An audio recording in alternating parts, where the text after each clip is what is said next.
Welcome to the Veterinary Project Podcast, episode 041. Welcome to the show created by vets featuring absolutely no pets. This is the Veterinary Project Podcast, hosted by Dr. Michael Bugg and Dr. Jonathan Leicht. Our resident veterinarians have swapped out their stethoscopes in favor of microphones to bring you the Veterinary Project Podcast, a show focused on real conversations, aimed to connect this amazing profession full of remarkable people. Through the sharing of collective stories and wisdom, and connecting over the many unique challenges we face, we invite you to join our community of veterinary professionals leading intentional lives. And now, here are the hosts of the Veterinary Project Podcast, Dr. Michael Bugg and Dr. Jonathan Leicht. Welcome back to the Veterinary Project Podcast. Yours truly, Dr. Michael Bugg, Dr. Jonathan Leicht. Let's get at it, Mike. We've got a pretty serious topic of conversation today. We do not want to be preachy with this. Super important. We're jumping right into this. No banter this morning. We want to provide value for our listeners. Mike, what are we talking about today? Talking about making mistakes and how you deal with them after the fact, because they're going to happen in veterinary medicine. You know, you practice long enough and stuff's going to go south. I remember my first year of practice, and I think it took me about 6 months before I made a major mistake. And holy heck, I don't think school prepared me for that. Probably more the emotional and the psychological side. And then the contribution in terms of the owners within the practice towards the discussion with the owners. I think that was a big deal, which I wasn't prepped for. Yeah. And I mean, in all fairness to universities and to schooling, I don't think you can be fully prepared because, like, thinking of my first major mistake, there is nothing that can prepare you for how you're going to feel when you're the veterinarian, right? Like, I remember being a student or being a third year student and being in clinics and mistakes would happen, but they weren't my mistakes, right? They were someone else's, another veterinarian, and I just got to observe them. It is completely different when you're the one that made the mistake and you're the veterinarian in charge, or at least it was to me, right? And yeah, it's one of those things you can't read about it in a textbook where you will feel this way. So this morning, I think in our pre-setup for this conversation, we just want to share our experiences, what's worked well, what hasn't, and hopefully be able to provide a little bit of guidance without, again, coming across as preachy as to what you should or shouldn't do. This is just our experiences. And I can tell you there's much different feeling 11 years into practice compared to month one of practice. Yeah. Well, yeah, let's dive in. And like you said, we're just sharing our experience. I'll maybe share kind of one of mine. I'm grabbing like probably my biggest mistake I've made. Obviously, there's all sorts of little mini micro errors that happen throughout the day. Like, you know, placing a catheter or not taping it in properly. That's not a mistake, right? That's whatever, like redo it, move on. We're talking about major ones. So yep. The one that jumps out for me was a dog neuter. It was an 18-month-old German Shepherd. And it was within my first year of practice, but I honestly don't remember, like, was it 1 month, 3 months, 6 months? But I had done a lot of elective surgery in my third year leading up to it. I was very comfortable with, you know, dog neuters, cat spays, cat neuters, small dog spays, etc. So anyway, this dog neuter, very routine, did the surgery in the morning, had no worries. Everything went by the book. Then that afternoon, one of the techs comes flying around the corner into the treatment room and is like, "Mike, get over here." And you can just tell by the tone and the voice of the tech. I was like, this is going to be bad. And I get around into the dog runs and that dog neuter had died. You know, and I'll never forget that feeling when you see a pet laying there and you grab your stethoscope and you're just like praying you're going to find a heartbeat, but you kind of already know. But anyway, moving on to the mistake portion of it, I had fantastic mentorship at that veterinary clinic, and they walked me through it. Their framework was pretty simple. It was basically apologize, make it right, and then go one step further. So that was kind of their rough framework. Obviously, it depends mistake by mistake. But I mean, with that, what we did is, you know, we got the owners I think this was even very few people had cell phones at the time. So the owner was on the way to the vet clinic to pick up their dog from the surgery. So obviously they're not expecting this. So when they get there, we all get in a room, and, step one is just apologize, be very honest. Like, at this point, we don't know what happened, right? It could have been an anesthetic complication. It could have been surgical error. So we offered right away. And when I say we, I mean the clinic. So again, fantastic clinic that just sort of took charge of this. We offered a postmortem on the pet, took it up to Saskatoon, to the vet college, to the university, to have a full, postmortem done on it. Cause of death turned out to be surgical error, like a ligature had slipped off one of the spermatic cords.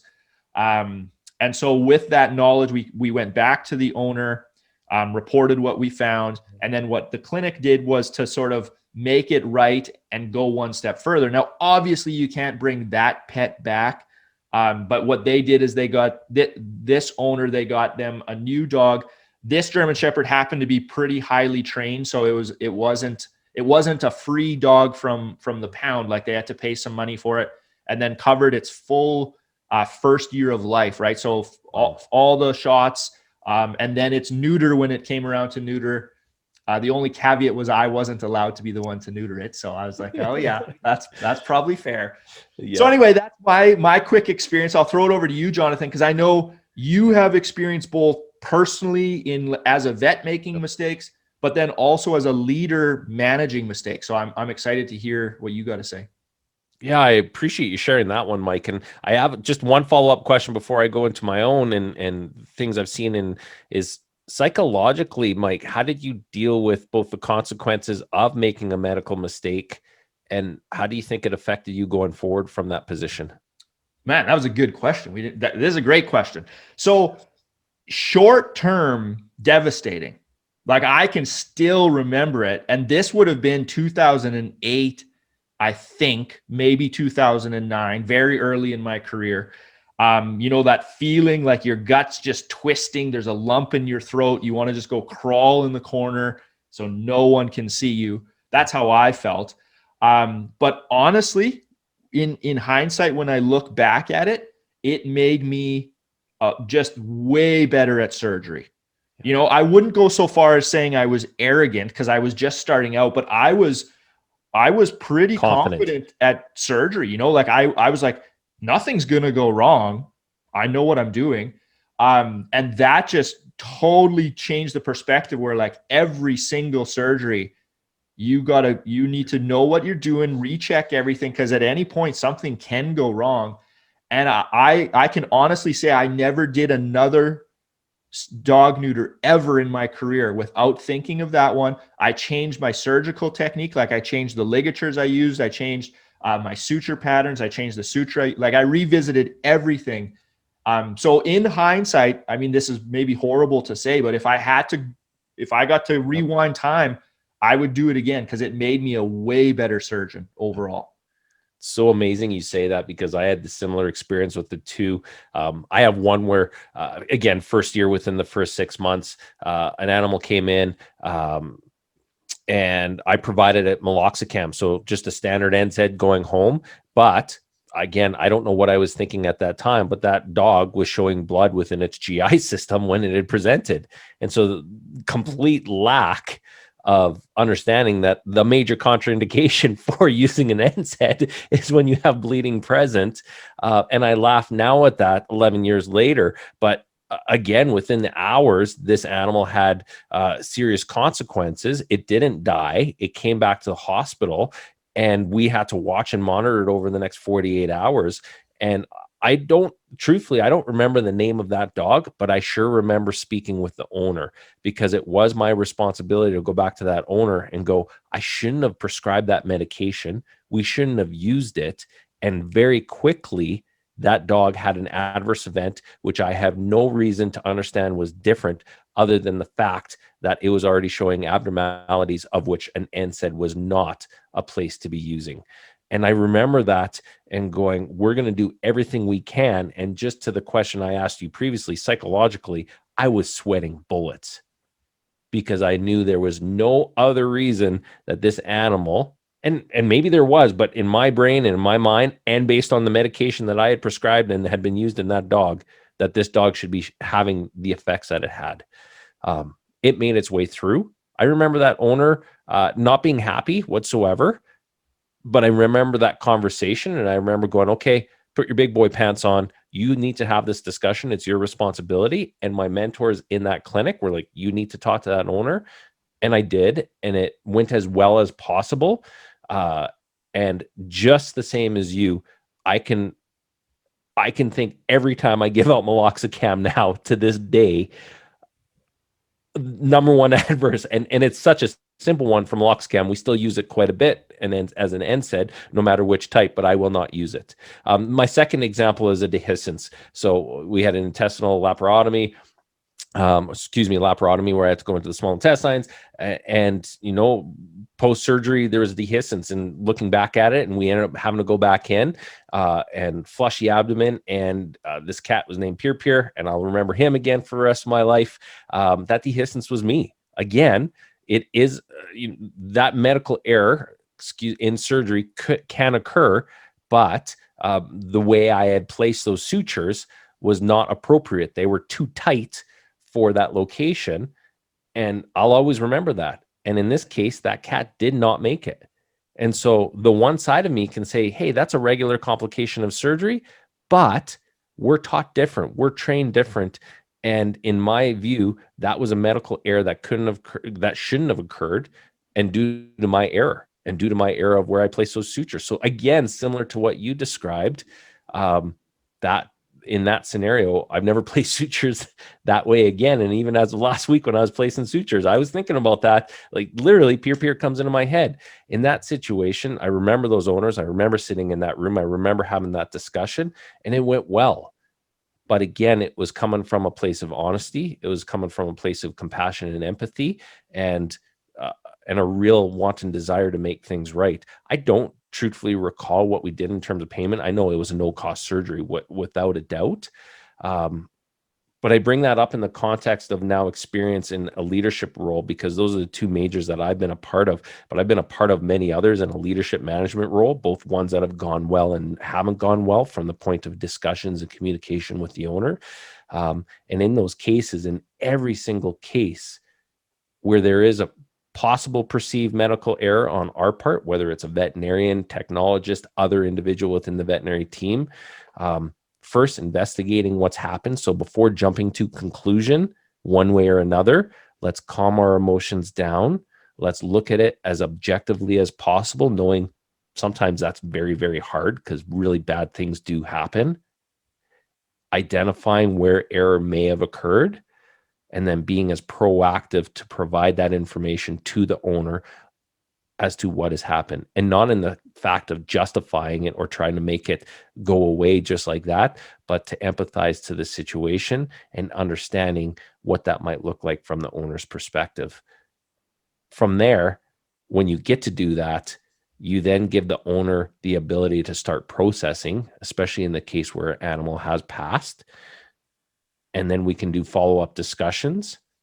And oftentimes, and we had one recently here within the group, and in those cases, being as objective as possible, providing information to the owners, but then also understanding that those owners may take a different viewpoint, and that's not for us to judge. That's not for us to decide. It's for us to be able to provide those information, empathize, and like you said, try and make right where possible, and or provide that solution, and or set up for that process or protocol which may not have been in place, so that you can provide that opportunity of learning to that next owner. And I'm going on a rant here, but this is such an important topic.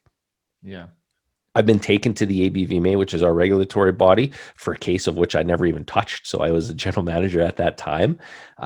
And it was the best thing that also could have happened, because it was a year-plus long ordeal, of which, again, ended up being not pursued in terms of we had done nothing wrong, but it was a great opportunity to learn what the regulatory steps are. And I'm very happy from a veterinary profession that we have those in place, because again, we need to walk the steps. And when something bad has happened, we walk through those steps appropriately. Sometimes, hey, we are going to get a slap on the wrist.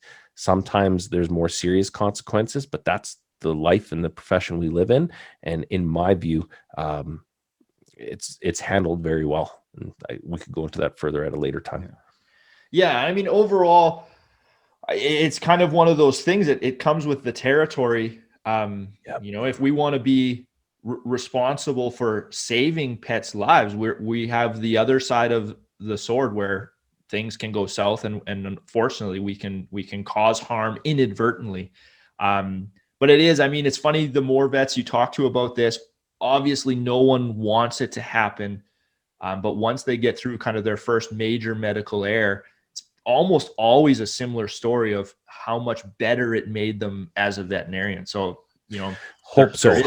There is a silver lining. I mean, that's part of, vets wouldn't be in the profession if they didn't care, and you really see that come out in those situations. So, most definitely. I bring up the point of our former guest, Craig Mosley, Dr. Mosley. He's a strong advocate for us reporting medical errors. By the reporting of medical errors, and we have a better chance of actually being able to make improvements within veterinary medicine. And we haven't seen that move yet, I feel, in veterinary medicine the way that you have in human medicine. I'm interested to see what happens in the next 10, 20 years with that, because by the reporting of it, then potentially we save many further animals and potentially save careers, because there are people, I know this for a fact, that don't psychologically return from a really, really bad event. Yeah. It's interesting. That's the scientific method, is you got to learn from your mistakes and figure out what's working and try to keep moving forward. Yeah. So any small tidbits, I think you provided great ones, Mike, in terms of, again, we're not here to preach. We're not here to provide, the answer, because there is no clear answer. Any specific pieces in your experience that have helped in that movement that you would provide to a new grad coming out that might be listening to this? Oh man, that's a tough one. I would say, don't live in fear. Like, it's good to be alert and on it, and always trying to do your best, but you can't live in fear of this happening, because it's just a matter of time. If you do enough surgeries, at some point something is going to happen. And so when I say, when you're in those moments and you're going through it, the clear, open communication, try to put your ego to the side. No one wants to be the cause of a medical error, obviously. And it's really hard in that moment. I remember scrambling and being like, I just hope this isn't my fault. And it's like, unfortunately at this point, it's not about you. You do what's right by the pet, the owner, and you'll come out ahead with that, just trying to, keep that ego kind of in check and move through it. Those are great points, especially on the point of, that's fantastic points. So I always say your next level within the clinic, whether it is the clinic manager, the owner, corporate, there are a lot of employee assistance programs. There is a lot out there now. Ensure that you reach out to that next level. It has to be a part of this equation. It has to be 100% of the time.